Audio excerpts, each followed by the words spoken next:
நீ சாணி வலிக்கிற வேலை இல்லை. நீ ஏற பண்ணலாம் அப்படியே வெளிநாட்டுக்கு பறக்க வேண்டியதுதான்.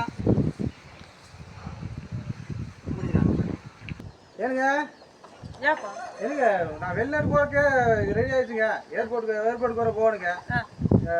வேலைக்கு போகணுங்க. அது வரலான்னு பார்த்தா சொல்ல முடியலைங்க. லெட்டர் வந்து மறந்துட்டு நானே மறந்துட்டேன். அப்புறம் பணத்துக்கெல்லாம் அங்கே போன பணமெல்லாம் நம்ம தேவைப்படுமே. பணத்துக்கு 5 லட்ச ரூபாய்க்கு வீட்டை அடமானம் வச்சுருந்தீங்க. குடியிருக்கிற வீட்டுக்கு அடவாந்து வைப்பாங்களா? எனக்கு துபாய் போகணும்னு ஆசை. என்ன பண்றதுங்க, அது வச்சாச்சுங்க. அதனால வேற ஆள் சேர்த்திங்க. நீங்க 25,000 கொடுத்தீங்க சம்பளம். அது மாசம் 5 லட்ச ரூபாய்க்கு. ஒரு மாசம் சம்பளத்துல வீட்டை திருப்பிடணுங்க. நான் ஒரு 2-3 வருஷம் இருந்துட்டு வரணுங்க. போயிட்டு வரணுங்க. அதான் சொல்றதுக்கு வந்தனுங்க. வீட்டை அடவாந்து வச்சுட்டு போறீங்க. அப்ப நாங்க 25,000 கொடுக்குறோம்னா எங்களுக்கு கட்டுற மாதிரி தான் நாங்க கொடுக்க முடியும். சரி, அதுக்கு என்னங்க பண்ணல, வேற ஆள் சேர்த்துக்கங்க நீங்க. சரிங்களா?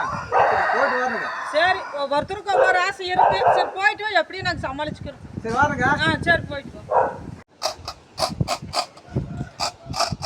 அப்படியே நீங்க வந்துருக்குற நீங்களா?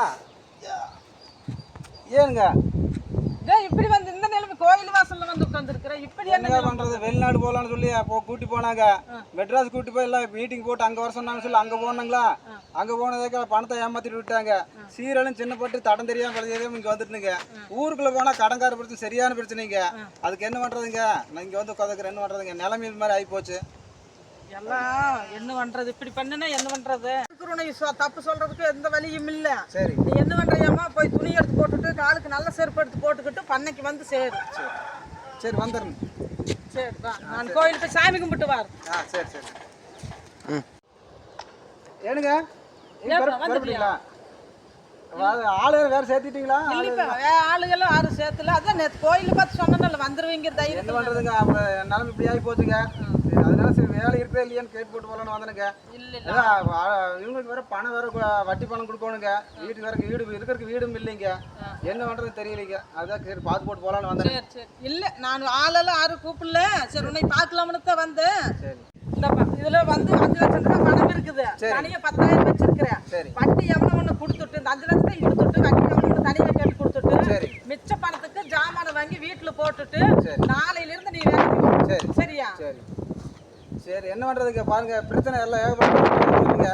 இது மாதிரி என்ன மாதிரி ஏமாந்துங்க எத்தனையோ பேர் இருப்பாங்க.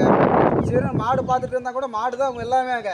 மாட்டை விட்டு போட்டு வெளியே போனேன். ஆனால் நானும் சீரழிவா பிச்சை எடுக்கலாம். பிச்சை எடுத்துட்டுங்க. உண்மையிலாவது நல்லா உண்மை என்ன மாதிரி எனக்கு பார்த்து திருந்துங்க. என்ன மாதிரி ஏமாந்த நிறைய இருக்கிறாங்க. ஏமாத்துறவங்க நிறைய இருக்கிறாங்க. உண்மையில என்னாட்ட ஏமாற வேணாங்க. ஏமாறாமல் இருங்க. அப்படியே இருந்துக்கோங்க. நான் என்ன பார்த்து எனக்கு ஒன்றும் இல்லைங்க. நான் பார்த்துக்கிட்டேன். நானும் தெரிஞ்சுக்கிட்டேன். 4 பக்கம் எப்படின்னு. 4 பேர் ஏமாத்த நிறைய இருக்கிறாங்க. சரி இனிமேல் நான் ஒழுங்கா இருந்துக்கிறேன். மண்ணை வந்து மதிச்சு இருந்தா போதும். நம்மளுக்கு அந்த வாழ்க்கையே போதும். சரி இனிமேல் ஒழுங்கா இருந்துக்கிறேன். சரி போயிட்டு வரணுங்க. சரி நாளைக்கு வந்துருப்போம். போயிட்டு சரி.